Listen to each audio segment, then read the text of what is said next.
Assalamualaikum warahmatullahi wabarakatuh. Perkenalkan, nama saya Della Melinda dengan NPM 242100211. Di sini saya akan mengerjakan tugas filsafat ilmu tentang ontologi teori hakikat.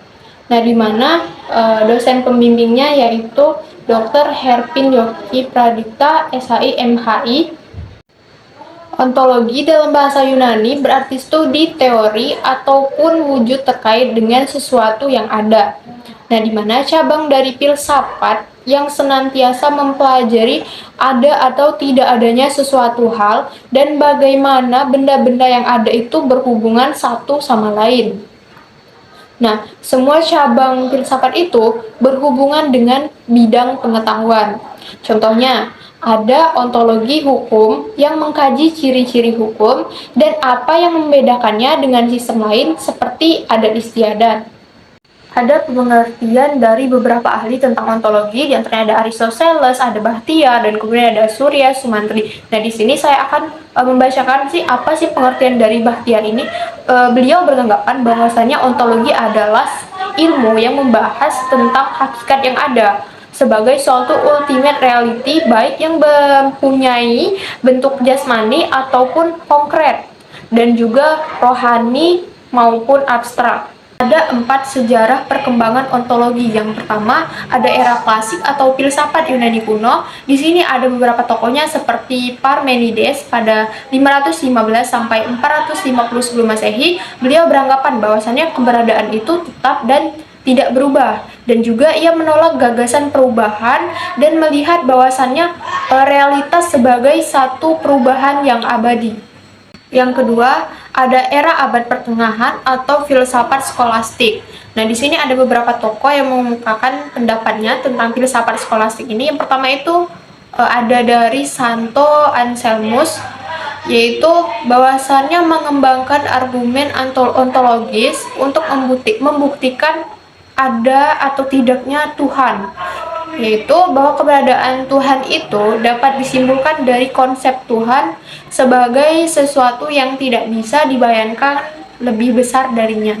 Yang ketiga, ada era modern pada abad ke-17 hingga abad ke-19, di mana ada beberapa tokohnya, salah satunya yaitu ada René Descartes pada 1696 sampai 1650. Beliau mengusulkan dualisme substansi, yaitu min body dualis, yang membedakan antara substansi berpikir atau jiwa dan juga substansi materi ataupun tubuh. Yang keempat atau yang terakhir itu ada era kontemporer pada abad ke-20 hingga sekarang. Nah, di mana ada beberapa tokohnya seperti ada Martin Heidegger pada tahun 1889 sampai 1976. Beliau mengkritik tentang metafisika tradisional dan juga memperkenalkan konsep desain atau keberadaan manusia sebagai pusat dari ontologi ini. Ada 6 aliran dari ontologi ini. Yang pertama itu ada monisme.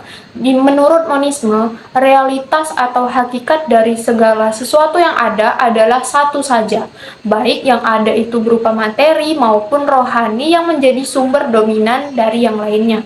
Kedua, ada dualisme, di mana menurut dualisme ini keberadaan itu terdiri dari dua hakikat, yaitu materi dan juga jasmani ataupun spiritual. Di mana dua hakikat ini masing-masing memiliki kebebasan untuk berdiri sendiri dan keduanya adalah abadi. Aliran yang ketiga itu ada materialisme. Aliran ini menyatakan bahwa realitas atau yang ada itu hanyalah materi, dan bahwa segala sesuatu yang lainnya yang kita sebut sebagai jiwa atau roh tidaklah merupakan satu kenyataan yang berdiri sendiri. Aliran yang keempat itu ada naturalisme, di mana naturalisme ini beranggapan bahwasannya yang ada hanyalah alam saja yang ada, yang lainnya itu di luar alam itu tidak ada. Aliran yang kelima itu ada idealisme, yaitu paham yang menganggap bahwasannya materi atau zat itu hanyalah suatu jenis daripada penjelmaan dari roh. Keenam itu ada aliran agnostisisme, beranggapan bahwasannya manusia mampu mengetahui hakikat yang ada, baik yang berupa materi ataupun yang rohani. Ini artinya, tidak heran jika aliran ini menolak pengetahuan manusia tentang hal yang transenden. Kemudian ada penerapan ontologi dalam ilmu pengetahuan. Nah, di sini saya akan menjelaskan tentang disiplin 5 ilmu yang menerapkan konsep ontologi. Yang pertama itu ada ilmu komputer dan kecerdasan buatan. Ontologi digunakan untuk membangun model konseptual dalam sistem berbasis pengetahuan seperti dalam si semantik web, kemudian dan juga sistem pakar di dalam dunia komputer ini. Kedua, itu dalam ilmu sosial, ontologi ini berperan untuk menentukan pendekatan penelitian apakah menggunakan perspektif yang objektivisme atau realitas independen dari pemahaman manusia ataupun konstruktivisme, realitas dibentuk oleh persepsi individu itu sendiri.